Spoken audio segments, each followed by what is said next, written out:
Bien-aimé, Dieu ne veut pas que tu vives une vie dont ta présence serait aussi indifférente que ton absence. C'est-à-dire que tu es là ou que tu n'es pas là, c'est la même chose. Non, Dieu veut que tu puisses marquer ton temps. Dieu veut que tu puisses marquer ton environnement. Dieu veut que tu puisses rendre à la terre tout ce que tu dois à la terre. Alléluia. C'est la raison pour laquelle nous sommes encore sur la terre, pour accomplir les bonnes œuvres que Dieu a préparées d'avance pour nous, afin que nous les pratiquions. Amen. Cependant, dans notre marche avec Dieu, dans notre parcours sur la terre des hommes, il arrive que nous puissions nous poser un certain nombre de questions. Et c'est à l'une de ces questions qui nous arrive de nous poser souvent sur la terre des hommes que je vais essayer de répondre ce matin. Et le thème que je vais aborder ce matin avec vous s'intitule « Dieu, pourquoi tu ne dis rien sur mon cas? Dieu, pourquoi tu te tais sur mon cas? Dieu, est-ce que tu ne vois pas ce que je suis en train de traverser? Dieu, est-ce que tu ne vois pas ce que je suis en train de vivre? Je crie vers toi chaque jour. Je t'invoque, j'attends que tu me répondes.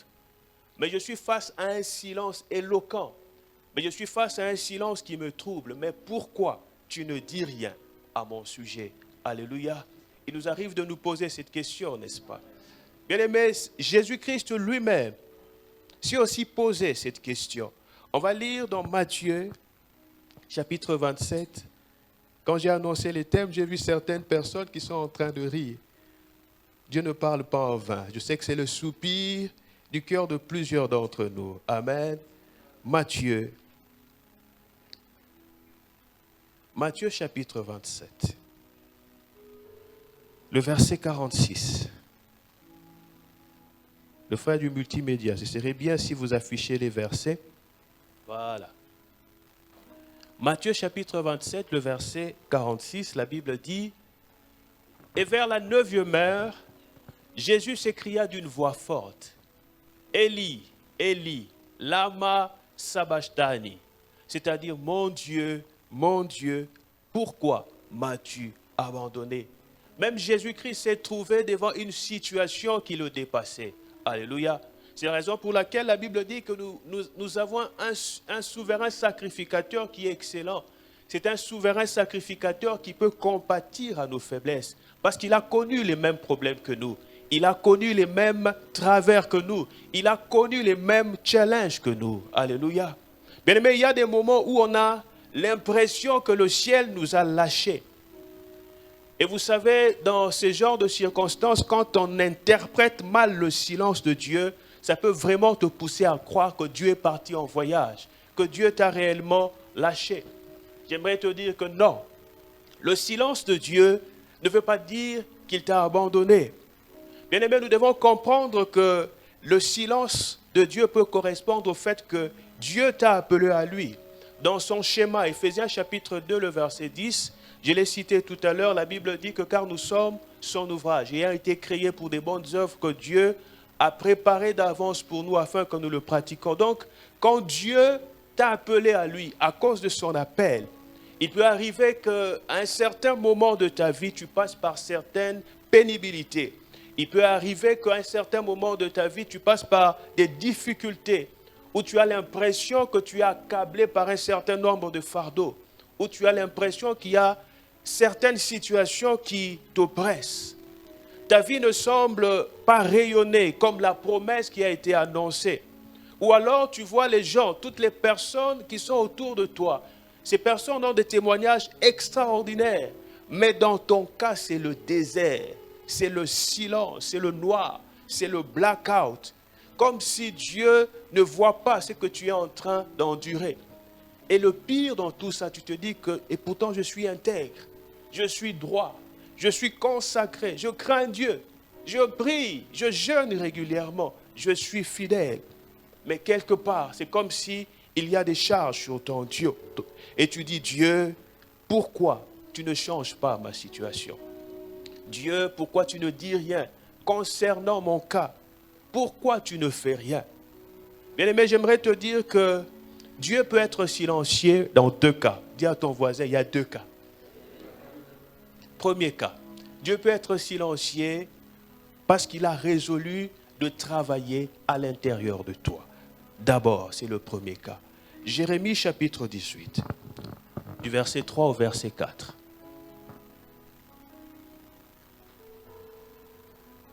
Multimédia, j'attends le verset où je le cherche. Jérémie chapitre 18, voilà. Je descendis, j'ai dit le verset 3 et 4, on commence avec le verset 3.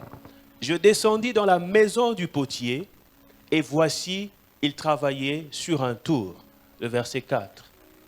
Le vase qu'il faisait ne réussit pas, comme il arrive à l'argile dans la main du potier, et il en refit un autre vase, tel qu'il trouva bon de le faire. Alléluia. Ce verset nous montre un peu comment est-ce que Dieu travaille dans nos vies. Ce verset compare Dieu au potier, et nous sommes de l'argile. Bien-aimé, avant que le potier ne puisse mettre l'argile dans le tour, il prend le temps de travailler l'argile. Il enlève les pierres, il enlève toutes sortes d'impuretés, il enlève les herbes afin de commencer à travailler l'argile. Il peut même arriver qu'en travaillant l'argile, il peut voir que non, la forme ne convient pas. Qu'est-ce qu'il fait? Il casse l'argile et il reprend encore. Et c'est comme ça que Dieu travaille en nous. Bien aimé, il y a des choses, quand Dieu ne les a pas ôtées dans ta vie, il est difficile pour lui, Dieu, de continuer à te parler.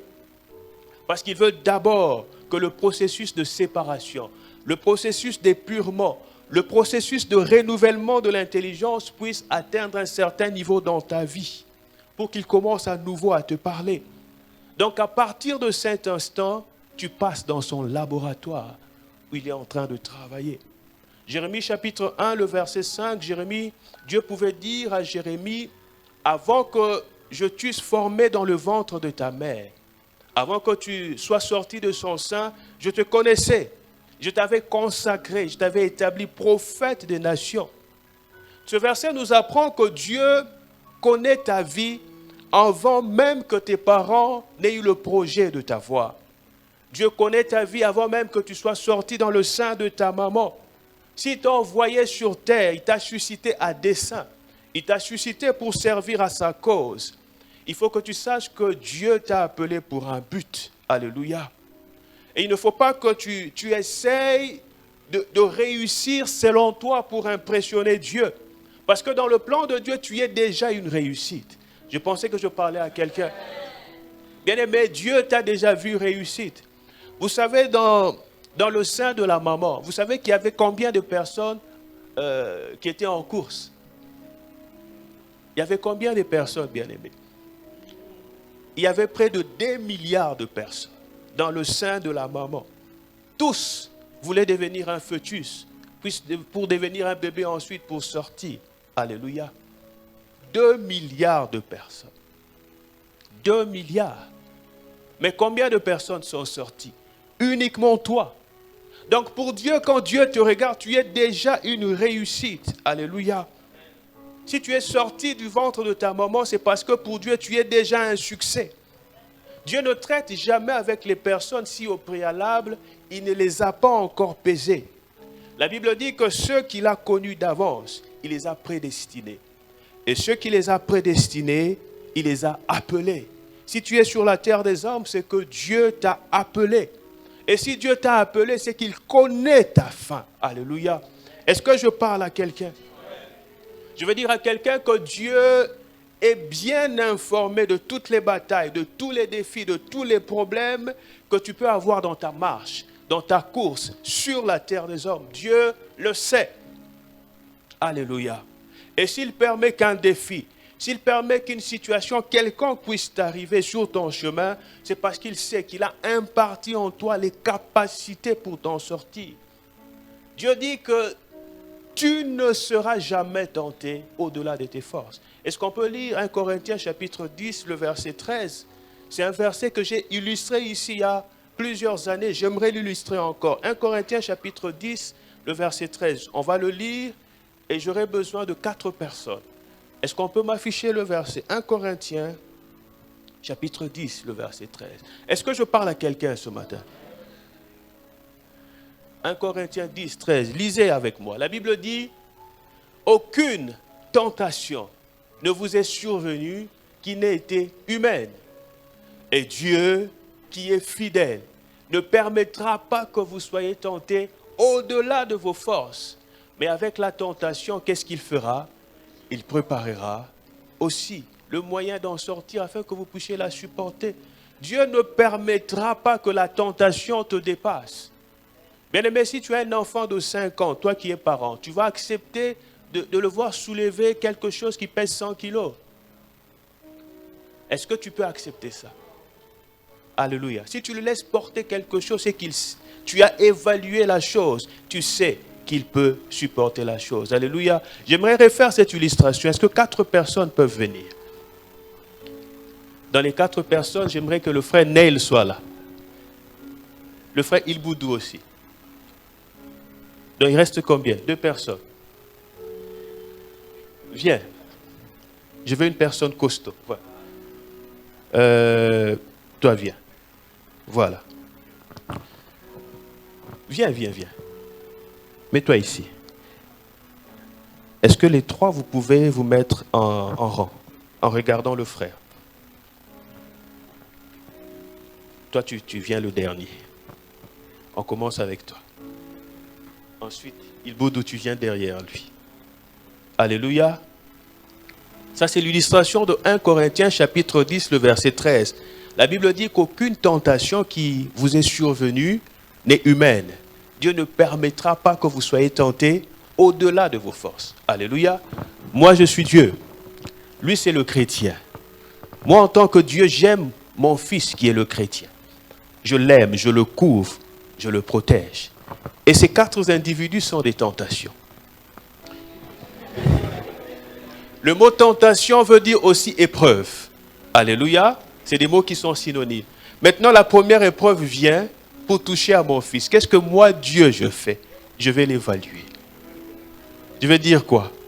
Mon ami Blake, il est costaud. Il a des muscles, des biceps, des triceps, des quadriceps. Si je le laisse toucher à mon fils, c'est fini déjà. Il risque d'écraser mon fils. Qu'est-ce que je fais? Je l'élimine. Va t'asseoir. Ensuite, Ilboudou vient. Il dit, Ilboudou est sportif, hein? Regardez comment il est musclé. Rien qu'à le voir, je suis impressionné. Si je le laisse toucher à mon fils, certainement qu'il ne s'en sortira pas indemne. Qu'est-ce que je fais? Ilboudou passe. Ensuite, mon frère vient. Lui, si je le laisse passer, je doute. Peut-être qu'il risque de donner des coups à mon fils, il va tomber. Non, j'aime trop mon fils. Pour éviter qu'il y ait des bobos, je dis, il passe. Ensuite,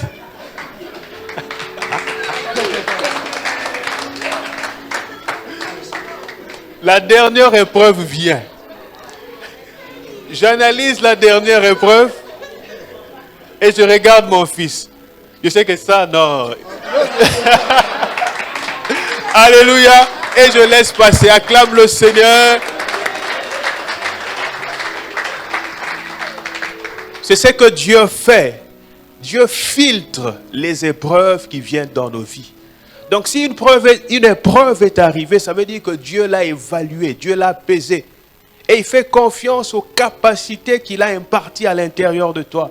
Il sait que tu t'en sortiras. Alléluia. Bien-aimé, j'aimerais te dire que plus grand est ton appel, plus grands seront les défis auxquels tu seras exposé.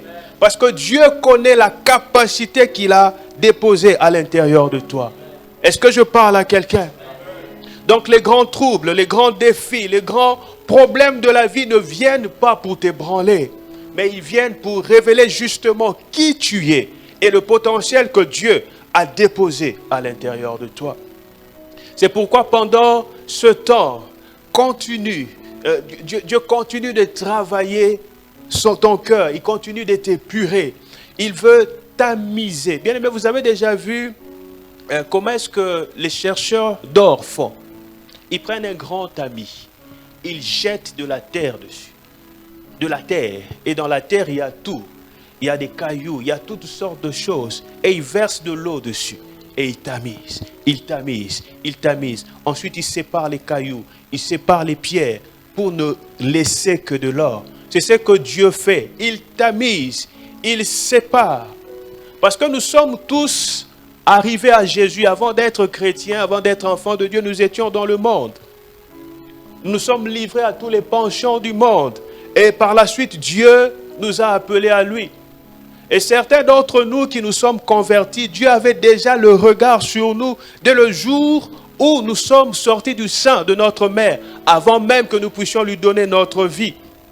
Pour certains d'entre nous, notre appel a commencé dès le jour où nous sommes sortis du sein de notre mère, alors même que nous étions dans les bars, alors même que nous étions dans la débauche, alors même que nous étions dans les maquis, alors même que nous courions derrière les femmes. Dieu avait son regard sur nous. Dieu savait que ce parcours faisait partie de notre vie et il a laissé faire. Vous savez pourquoi il a laissé faire? Parce que quelquefois l'éducation que nous recevons chez Pharaon est souvent importante pour pouvoir délivrer les captifs qui sont dans la maison de Pharaon. Alléluia. Mais par la suite, quand Dieu t'a appelé à lui, il sait que chez Pharaon, Pharaon t'a instruit de tellement de choses. Alors qu'est-ce qu'il va faire? Il faut qu'il prenne le temps de séparer dans ton cœur la sagesse du monde et sa sagesse à lui. Alléluia. Dieu va dire, je ne veux garder en toi que les choses qui me seront utiles. Toutes les choses qui me seront inutiles, je vais prendre le temps de les enlever, de les séparer. Dieu prendra le temps de les ôter, bien-aimés. D'ôter ces choses de ton cœur. Alléluia. Vous savez, Moïse avait quel âge quand Dieu l'avait appelé? Il avait 40 ans quand il a découvert son appel. Mais il était tellement rempli de l'éducation de Pharaon, qu'est-ce qu'il a fait? Il a tué l'Égyptien. Il était appelé. Quand Dieu a vu ça, Dieu s'est dit non, non, non, c'est une catastrophe. Si je l'expose maintenant avec l'incrédulité, la têtudité des enfants d'Israël, il finira par tuer tout le monde. Qu'est-ce que Dieu a fait? Dieu l'a envoyé dans les déserts. 40 ans dans le désert. Et il faisait quoi dans le désert? Il s'occupait des brebis. Imaginez quelqu'un qui vient du palais royal. Il était éduqué, préparé pour être roi. Il a vécu dans le luxe et se retrouve dans le désert en train de prendre soin des brebis. Bien aimé, les brebis sont propres, n'est-ce pas? Quand on dit que tu sens le bouc, c'est une bonne odeur, n'est-ce pas? Quelqu'un qui vient du palais, Dieu l'a envoyé là-bas. 40 ans. Pourquoi?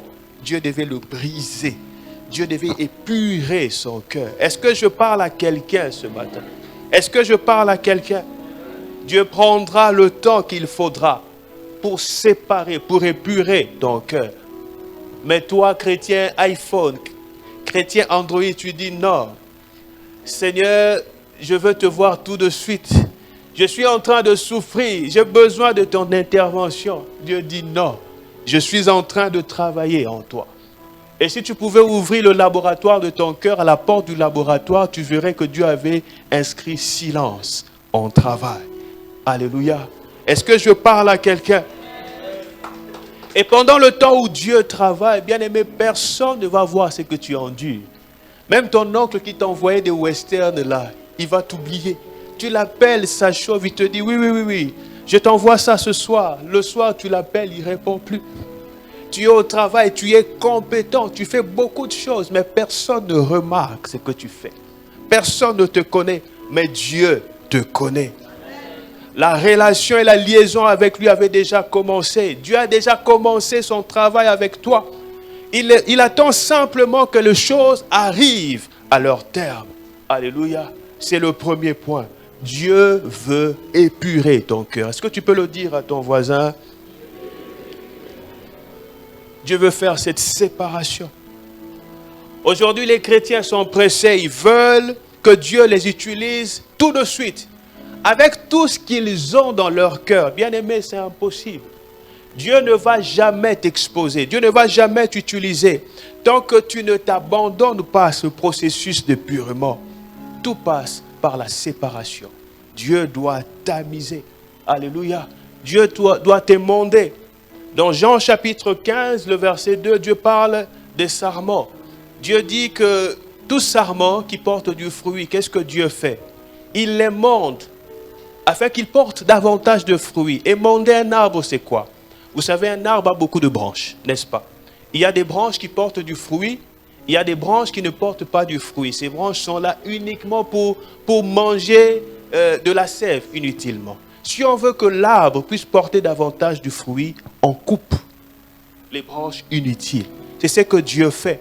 Si l'arbre avait une bouche pour parler, quand on est en train de l'émonder, il allait être content, n'est-ce pas? Il allait pleurer. Ça fait mal. C'est douloureux. Alléluia. C'est pénible. Mais Dieu veut travailler en toi. Dieu veut séparer. Alléluia. Est-ce que je parle à quelqu'un? Pourquoi est-ce que Dieu veut le faire? Parce que tu es son chef-d'œuvre. Parce que tu es important dans son plan. C'est pourquoi il veut te façonner. Il veut prendre le temps de travailler. Il veut prendre le temps de travailler. Et au temps marqué, bien-aimé, je te garantis, il va se révéler à toi de façon incroyable. Est-ce que je parle à quelqu'un? Pour bien marcher avec Dieu, il faut avoir l'intelligence, le discernement, pour savoir interpréter les silences de Dieu. Alléluia. Il y a une bonne interprétation que chacun d'entre nous doit savoir donner au silence de Dieu. Bien-aimé, quand Dieu se tait, ça veut dire qu'il ne t'a pas oublié. Non, c'est faux. Le diable te ment. Quand Dieu se tait, ça ne veut pas dire qu'il t'a abandonné. Non, c'est faux. On va lire Ésaïe chapitre 49, le verset 15.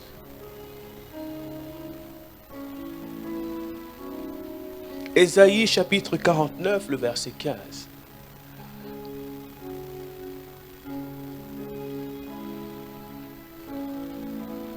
La Bible dit, une femme oublie-t-elle l'enfant qu'elle allait? N'a-t-elle pas pitié du fruit de ses entrailles? Quand elle l'oublierait, moi, je ne t'oublierai jamais. Vous savez, l'amour des parents est quelque chose d'extraordinaire. C'est incroyable. Les parents sont capables de faire de sacrifices incroyables pour leur progéniture. J'ai été témoin moi-même des sacrifices que mes parents ont fait pour mon éducation. C'est incroyable. Une mère peut sacrifier sa vie pour son fils avec joie. Bien aimé, ce n'est pas seulement chez les humains, même chez les animaux. J'ai suivi un documentaire où une gazelle était avec ses petits et les lions sont venus les attaquer. Qu'est-ce que la gazelle a fait, la maman? La maman s'est livrée aux lions pour laisser le temps à ses petits de s'échapper. L'amour des parents, c'est quelque chose d'extraordinaire. Cependant, cet amour peut connaître des limites. Dieu dit, quand même elle l'oublierait. Oui, les parents peuvent avoir des limites dans leur amour. Dieu dit, même si l'amour des parents, c'est quelque chose d'incroyable, de formidable, même si cet amour peut connaître des limites, moi, je ne t'oublierai jamais. Alléluia. Et Dieu n'est pas un homme pour mentir. Donc, dans ton intelligence spirituelle, tu dois avoir la bonne interprétation de ce silence. Et ne permets jamais à quelqu'un de te dire que ton Dieu t'a lâché. Parce qu'il n'est pas en train d'agir tout de suite par rapport à ta situation. Ce n'est pas vrai. C'est un mensonge qui vient de Satan. Alléluia. Tous les hommes qui ont marché avec Dieu ont expérimenté des temps de silence. Quelqu'un comme Abraham, par exemple, qui est le père de la foi. Abraham qui est l'ami de Dieu. Il a connu des moments de silence. Dieu l'appelle dans Genèse chapitre 12, du verset 1 à 2, il dit, « Va-t'en de ton pays, de ta patrie et de la maison de ton père, dans le pays que je te montrerai. Je ferai de toi une grande nation, je te bénirai, je ferai de toi une source de bénédiction. » Abraham n'avait rien demandé. Si vous lisez l'histoire, il était dans la maison de son père, il était d'ailleurs idolâtre. C'est Dieu qui l'appelle. Il lui dit, lève-toi, va-t'en. Abraham se lève, il l'obéit. Et qu'est-ce qui se passe quand Abraham se lève? 11 ans de silence. Dieu ne lui dit rien. 11 ans. Mais Dieu, j'étais tranquille chez mes parents. C'est toi qui m'as appelé. Mais là, tu ne me dis plus rien. 11 ans. Dieu est tellement silencieux quant à ses promesses que Abraham décide d'aller vers Agar, de prendre un raccourci. Et finalement, il donne naissance à Ismaël. Quand il donne naissance à Ismaël, c'est là que Dieu vient. Il dit, mon ami, attention, ce n'est pas comme ça qu'on s'est convenu. Genèse chapitre 17, le verset 1, il dit, mon ami, les frères marocains disent, Andek, attention, attention. Il dit, marche devant ma face, sois intègre. Parce que Abraham commençait à prendre des chemins tortueux. Dieu lui dit, mon ami, il ne faut pas penser que le fils là que tu viens d'avoir, c'est ton héritier. Non, moi j'ai un plan pour toi. Alléluia. Mais il aurait pu lui dire ça avant qu'Abraham ne puisse entrer dans le chambre d'Agar, n'est-ce pas? N'est-ce pas? Mais souvent Dieu se tait. Tu es là, tu prépares un faux coup. Oh Seigneur, il ne faut pas qu'il vienne au rendez-vous. Il ne faut pas qu'il vienne dans ma chambre. Que ta main l'arrête. Bien-aimé, tu connais déjà la volonté de Dieu. Donc si tu fais cette prière, bien-aimé, ce jour-là, Dieu va se taire sérieusement. Il ne parlera pas. C'est une manière pour lui de dire, mon fils, tu veux me voir parler dans ces bêtises, tu veux me voir parler dans ces histoires-là. Tu connais déjà ma volonté, ne me demande plus de parler alors que ma parole a déjà parlé. Marche selon ma parole. Alléluia. Est-ce que je parle à quelqu'un? Finalement, Isaac vient au monde. Et Dieu se tait encore. Pendant combien d'années? 33 ans. Dieu ne dit plus rien à Abraham.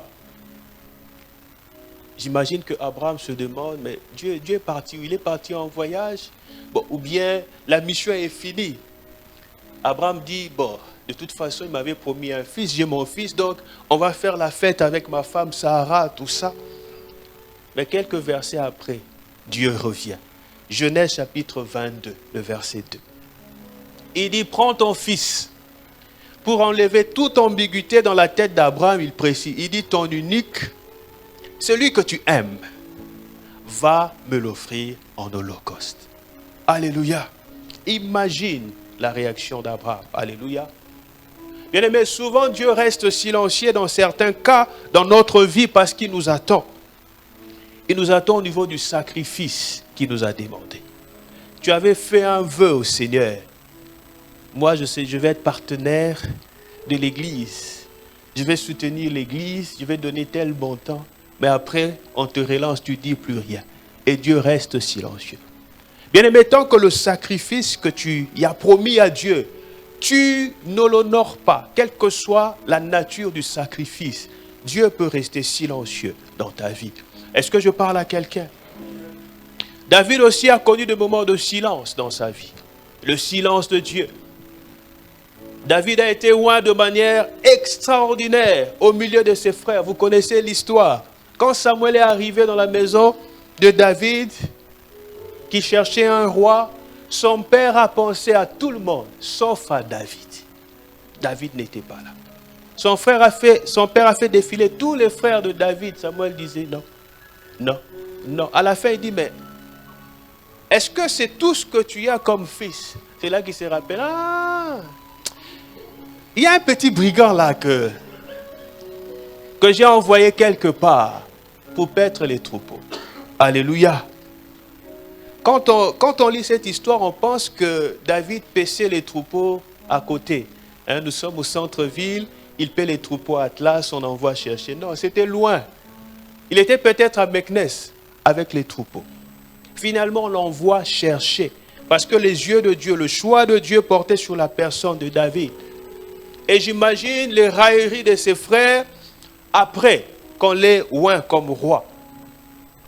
Ses frères pouvaient se moquer de lui. Vraiment, dans tout Israël, là, il a marché jusqu'à... C'est toi qui l'as choisi pour être roi en Israël.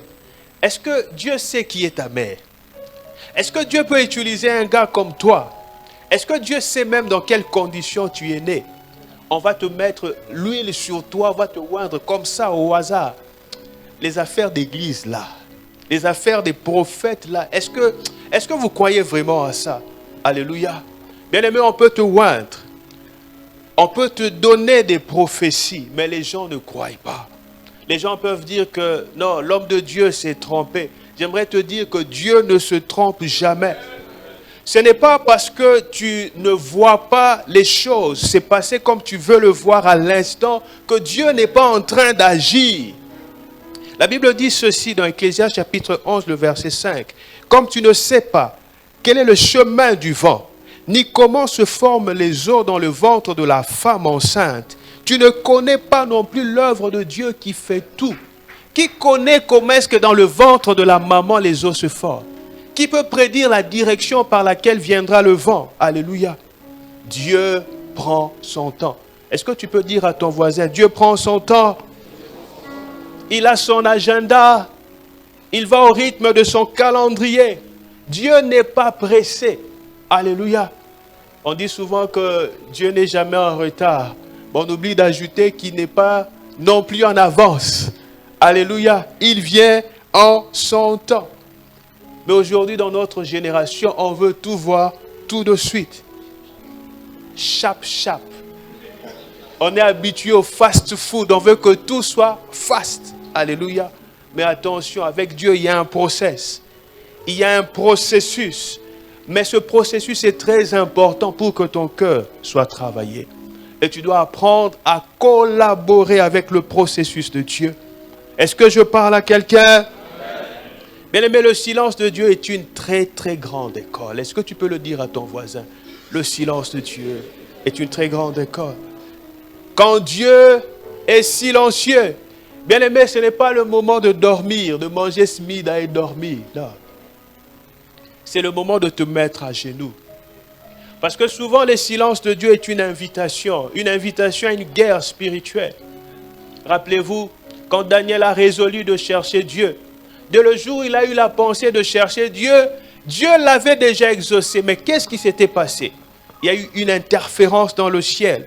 Le prince de Perse, un démon, avait bloqué l'ange qui était chargé de lui apporter la réponse. Le silence de Dieu souvent t'invite à une guerre spirituelle, à des moments de jeûne, à des moments de prière intense. Alléluia. Et nous avons une génération de personnes qui aiment trop leur confort. Des gens qui n'aiment pas la prière, qui n'aiment pas jeûner. Quand on te dit jeûner, c'est comme si on t'a tué. On a une génération de personnes qui n'aiment pas la présence de Dieu. Ils sont prêts à passer 4 heures devant TikTok. Ils ne savent pas rester 30 minutes devant leur Bible. Alléluia. Mais dans cette condition, comment tu vas voir la main de Dieu? Alléluia. Comment tu veux voir la main de Dieu agir au travers de ta vie? Bien-aimé, ça ne marche pas comme ça. Il y a un prix à payer. Est-ce que tu peux dire à ton voisin, il y a un prix à payer? Est-ce que je parle à quelqu'un ce matin? Deuxième raison pour laquelle Dieu peut être silencieux. C'est parce qu'il veut montrer à tes ennemis qui il est. Est-ce que tu peux dire à ton voisin? C'est parce qu'il veut montrer à tes ennemis qui il est. Quand Dieu se tait, c'est qu'il a résolu de montrer à tes ennemis qui il est. Dans son cœur, il dit, ceux-là qui te critiquent, ils vont voir. Bien-aimé, surtout quand tu as l'impression que ça a été injuste. Tu as l'impression que j'ai fait tout ce que je devais faire et Dieu m'a lâché. Bien-aimé, notre Dieu est un Dieu de justice.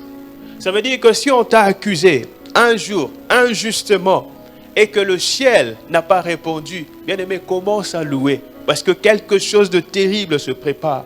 La fin sera toujours terrible.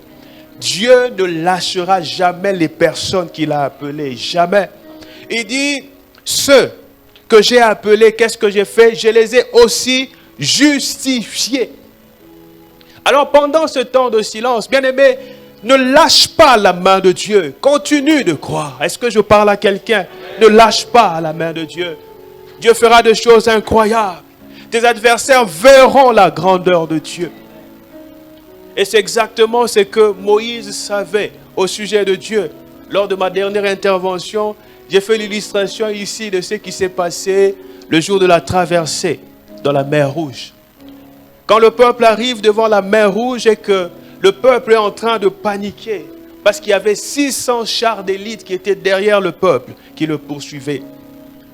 Le peuple était en train de crier, Dieu, tu es où? Dieu, tu nous as lâchés.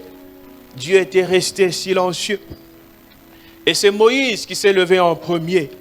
Parce qu'il sait que le silence de Dieu veut dire quelque chose. Et qu'est-ce qu'il dit au peuple? Gardez le silence. Alléluia. Parce que quand Dieu est silencieux, soit vous criez à lui dans la prière, mais il ne faut jamais émettre des cris de doute. Alléluia.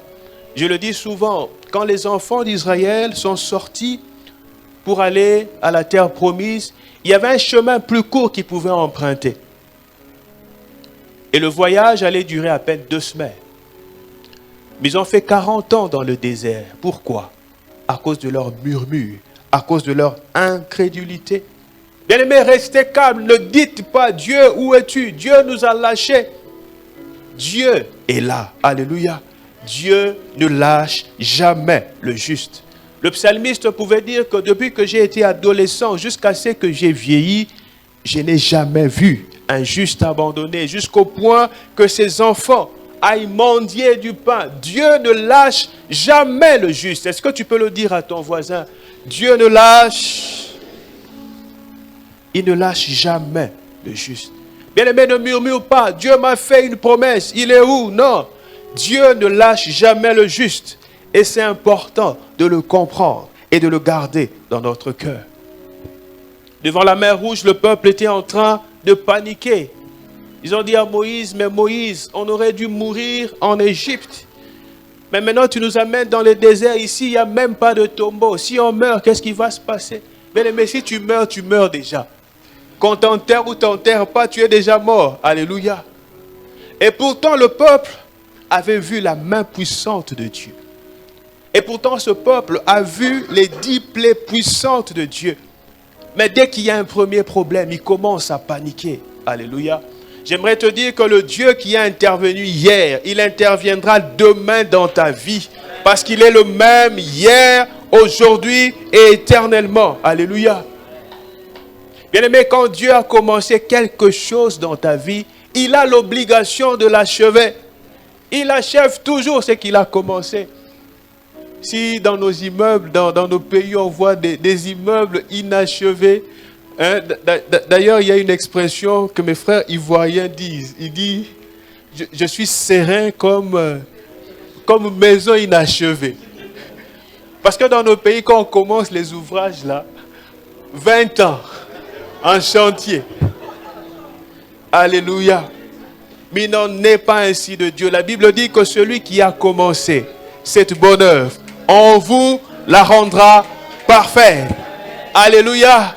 Quand Dieu commence quelque chose, il l'achève toujours dans la gloire. Il est l'alpha et l'oméga. Alléluia. Donc le silence de Dieu ne change pas ses principes. Il t'emmènera jusqu'au bout. Est-ce que je parle à quelqu'un?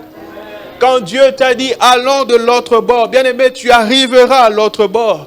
Quels que soient les vents et marées, quelles que soient les tempêtes, le Dieu qui t'a dit, allons, il ira de l'autre bord avec toi. Alors ne sois pas incrédule, ne doute pas. Tu vas voir Dieu intervenir. Alléluia. Si Dieu reste silencieux, c'est parce qu'il veut montrer à tes ennemis qui il est. Alléluia. Dieu t'aime tellement, voilà pourquoi un jour il va dire assez, c'est assez. Et tes adversaires vont voir qui je suis. Dieu dit je reste calme parce que si j'interviens avant, ils ne verront pas qui je suis. Ils ne sauront pas m'apprécier à ma juste valeur. Je te laisse comme si je t'avais lâché. Mais en réalité c'est un piège que je tends à tes adversaires. Ils pensent que tu n'as pas de Dieu. Mais à la dernière minute, ils verront qui est ton Dieu. Mais en attendant, lève-toi et avance. Alléluia. Alléluia. Vous savez, quand Dieu reste silencieux par rapport à ton cas, bien-aimé, il laisse qu'on fasse beaucoup de bruit concernant ton cas. Ça fait longtemps que tu vas à l'église là, mais les choses ne changent pas. Ça fait longtemps que tu vas à l'église là. Le mariage sera pour quand? Bien aimé, il faut laisser les gens faire du bruit. Parce que Dieu veut montrer aux gens de quoi il est capable. Alléluia. Et dans la plupart des cas, c'est même lui-même qui crée l'obstacle. Des fois, c'est Dieu lui-même qui crée l'embuscade. Et ensuite, il reste dans le calme. il reste silencieux pour que ton cas attire le maximum d'attention. C'est parce que ce qu'il veut faire est tellement grand, est tellement étonnant que toi-même tu seras étonné. Tu seras surpris quand tu verras Dieu intervenir sur ta vie. Je pensais qu'il s'agissait de toi. Alléluia. Bien-aimé, Dieu ne t'a pas sorti de l'Égypte pour laisser ensuite Pharaon venir te rattraper. Non, ce n'est pas le Dieu de ta Bible. Bien-aimé, ça n'arrivera pas, ça n'aura pas lieu. Aucun sorcier de ta famille ne pourra te rattraper. Aucune oppression satanique ne pourra t'attraper. Ça n'arrivera pas, bien-aimé. Dieu interviendra. Oui, ton Dieu interviendra. Et tes adversaires sauront qui est ton Dieu. Tout ce qu'il attend de toi, c'est de garder la foi. Tout ce qu'il attend de toi, c'est de rester dans le calme. Celui qui t'a appelé connaissait exactement comment tes adversaires allaient réagir. Il connaissait exactement comment les problèmes allaient arriver. Je l'ai dit, il a su peser toutes choses. Et il fait confiance dans les capacités qu'il t'a données pour que tu t'en sortes victorieux. C'est pour cela qu'il te dit, passe par ce chemin, parce qu'il te fait confiance. Alléluia. Est-ce que je peux te dire quelque chose? Bien-aimé, retiens ceci. Tout problème dans ta vie, tout ce qui arrive dans ta vie, tout problème dans ta vie est une opportunité de miracle. Est-ce que tu peux le dire à ton voisin? Tout problème est une opportunité. Finalement, on décide de les jeter dans le feu. Et pendant que la fournaise était en train d'être chauffée, Dieu est resté silencieux. C'est vrai qu'ils avaient fait des fortes déclarations. Nous savons que notre Dieu peut nous délivrer de ta main, ô roi, quand bien même il ne nous délivrera pas. Mais je suis sûr qu'entre le temps où on les a jetés en prison et le temps où on préparait la fournaise, ils étaient certainement en train de chikabarabaraba, d'intercéder. Dieu, touche son cœur. Nous, on a donné notre torse pour toi. Dieu est resté silencieux. Pourquoi est-ce qu'il est resté silencieux? Parce qu'il s'apprêtait à intervenir de manière extraordinaire. Vous savez, ils ont chauffé la fournaise 7 fois plus qu'il ne convenait de le chauffer. Alléluia. Et qu'est-ce qui s'est passé au moment où on prend les 3 compagnons de Daniel pour les jeter dans le feu? C'est là que Dieu est intervenu. Et le premier signe prophétique que Dieu a donné, c'était que toutes les personnes qui ont pris les compagnons de Daniel pour les jeter dans la fournaise, bien aimé, c'est eux-mêmes qui sont morts à l'instant. Je suis en train de dire à quelqu'un dans le nom de Jésus, que toutes les personnes qui se sont attaquées à ta vie et qui veulent te voir détruit, sont détruits eux-mêmes dans le nom de Jésus. Si c'est pour toi que ces paroles sont relâchées, donne-moi un amen. Ceux qui veulent te voir dans la honte seront honnis eux-mêmes. Bien-aimé, le malheur ne t'atteindra pas. Je dis retour à l'expéditeur dans le nom de Jésus. Les sorciers qui veulent te voir échouer, ils échoueront eux-mêmes dans le nom de Jésus. Bien-aimé, ceux qui te mettent les peaux de banane, ils tomberont eux-mêmes dans leur propre piège dans le nom de Jésus. La main de Dieu est sur toi. La grâce de Dieu te localise. Alléluia. Daniel chapitre 3, le verset 17.